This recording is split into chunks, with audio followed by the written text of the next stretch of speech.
चित की कहानी जानी पहचानी सी है। कोई बड़ा डॉन जो हथियार न उठाने की कसम खा चुका है। लोग उसे मजबूर कर देते कि वो फिर से उसी दुनिया में वापस आए, और जब वो वापस आता है तो साबित कर देता है कि अभी भी सबका बाप वही है। जिस तरह हम फिल्म में अमिताभ बच्चन का किरदार टाइगर था, हाल ही में आई मनोज बाजपेयी की फिल्म भैया जी में भी उनका ही सेम किरदार था। लेकिन जिस तरह से श्रवण तिवारी ने के मेनन को मुर्शिद पठान का किरदार रचा है, वो फिल्मों की तरह लार्जर देन लाइफ या सुपर हीरो नहीं, बल्कि अनुभवी और तेज दिमाग का डॉन का किरदार है।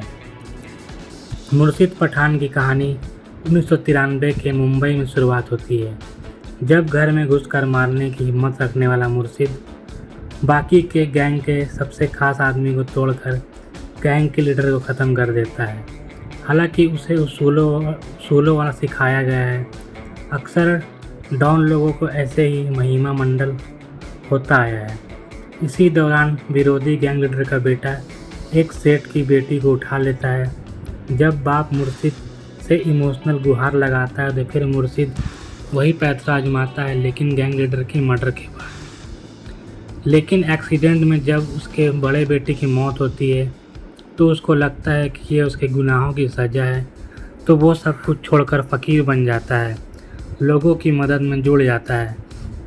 लेकिन उसके दूसरे बेटे को ऐसे चक्रव्यूह में फंसा दिया जाता है कि मुर्शिद को फिर से अपने हथियार और दिमाग में लगी जंग हटानी पड़ती है और उस व्यक्ति के खिलाफ जंग लड़नी पड़ती है जो कभी कंधे छोड़कर अपनी गद्दी दी थी। 7 एपिसोड वाले इस वेब सीरीज के साथ सबसे खास बात यह है कि ये आपको बोर नहीं करती।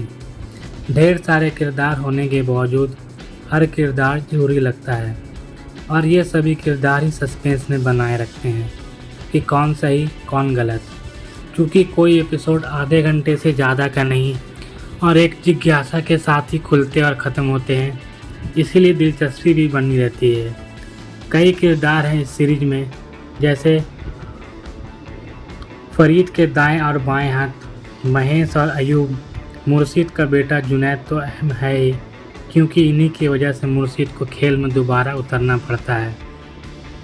अफ़गान का डॉन जो मुंबई वाले सारे भाई लोगों की हवा खिसकाता रहता है।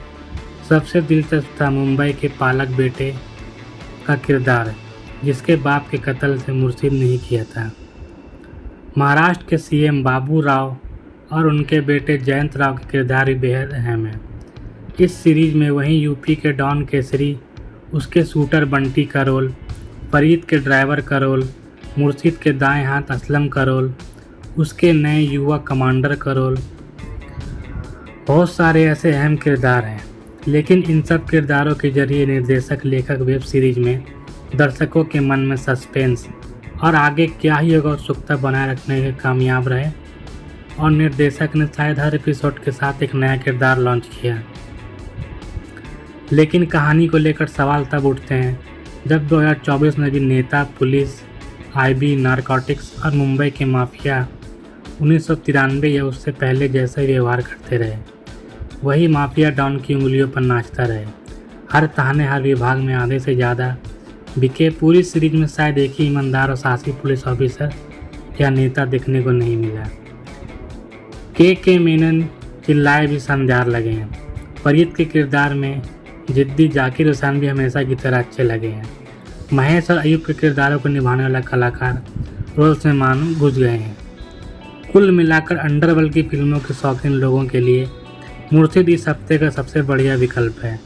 आपको निराश नहीं करेगी। गालियाँ और गालियाँ जहाँ जरूर वाकई में है, उनका वहीं इस्तेमाल हुआ है, लेकिन इमोशंस और सस्पेंस के साथ सही जगह और सही मात्रा में इस्तेमाल ने सीरीज को देखने लायक बना दिया है। मेरी तरफ से वेब सीरीज को मिलेगा 3.5 स्टार। Thank you.